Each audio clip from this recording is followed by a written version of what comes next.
So it's all starting to become clear, isn't it? If ever there was a case of join the dots, it's this one. Now, I'm not a conspiracy theorist, however, what I'm about to tell you in this video is fact. None of it is fabricated, the people exist, but the conclusion is pretty obvious to me, and I invite you all to come to your own conclusions. Of course, I am talking about Caroline Dinage's now infamous open letter to alternative social media platform Rumble. And in that letter was a thinly veiled threat to try and make Rumble demonetize Russell Brand's channel, if not suspend him indefinitely. Of course, it didn't work, and Rumble rightly told Caroline Dinenage where to go, and I applaud them for that. And that got me thinking, why on earth would an MP, a democratically elected member of parliament, step outside her jurisdiction, so to speak, or her responsibilities, to try and stop a man's income, and using her position to do so? I mean, if anything warrants the sacking or the resignation of a member of parliament, it's this, surely. Because by doing this, she did break a law. Now, our legal system here, or our rights at least, are all based on an ancient charter called the Magna Carta, and this was back in the 13th century, where a bunch of noblemen or lords made King John sign a paper granting people more rights because they were pissed off with him. And some of the few laws that are still in effect are clauses 39 and 40 of the Magna Carta, and it states, and I quote, "No free man shall be seized, imprisoned, dispossessed, outlawed, exiled, or ruined in any way, nor in any way proceeded against, except by the lawful judgments of his peers and the law of the land," end quote. And this letter Caroline Dinenage sent to Rumble completely goes against that, so she effectively broke the law. But of course, being a member of parliament, these people are criminally legal lawbreakers, in my opinion. They get away with everything. Now, as we all know, YouTube demonetised Russell Brand on a whim, on an allegation, which is an assault on someone's rights anyway, because the guy hasn't been charged or found guilty in a court of law, but that doesn't stop some people from judging you guilty anyway.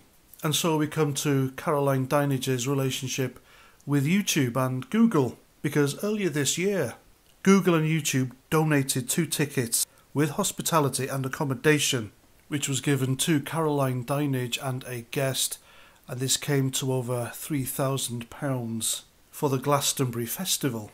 So clearly they are both rubbing each other's backs. YouTube demonetised Russell Brand, and Caroline Dinenage, the Minister of State for Digital and Culture, threatened Rumble to do the same thing. And then there's the issue of the online harms bill, and that was quietly, very, very quietly, without pomp and ceremony and hardly any mention in the mainstream media, that was passed through Parliament on the 19th of September, merely a few days ago. Now, the online harms bill means to give the government and internet and social media companies more control and more power over what you are allowed to see, what you are allowed to say, and who is allowed to say so. And Caroline Dinenage is a key player for this bill.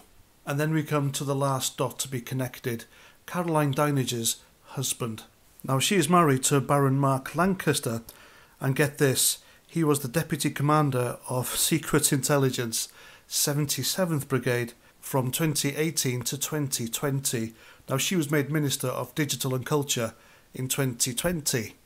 And for those of you who don't know, the 77th Brigade is the UK government's disinformation unit, and they use social media to manipulate the British public through cancel culture and propaganda.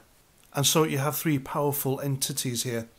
The former 2IC of the 77th Brigade, Caroline Dinenage, a top Tory MP, and Google. They have effectively all come together to cancel Russell Brand. And this isn't about any serious sexual crimes allegation either, because if that were the case, then there are plenty of people who are convicted sex offenders with YouTube channels, and they're also on Twitter, well, formerly Twitter, now X, and these people haven't been cancelled at all. So what gives? Why hasn't Caroline Lucas, YouTube, Google and the 77th Brigade all come together to deplatform Hugh Edwards? He's still on X. he still has his social media account, and he admitted to what he did, which was swap pornographic photos with a 17-year-old boy. But of course, Hugh Edwards is one of them, isn't he? So he gets a free pass. And therefore the only conclusion I've come to is that Russell Brand was indeed saying the wrong things about the wrong subjects.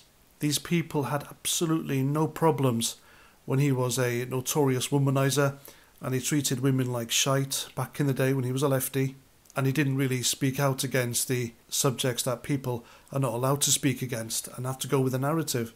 Oh, and did I also mention that Rumble share prices dropped sharply immediately after their rebuttal of Caroline Dinenage and support of Russell Brand? Like I said, if there was ever a case of join the dots, it's this one. Let me know what you think in the comments, and until the next time, Roger Trout.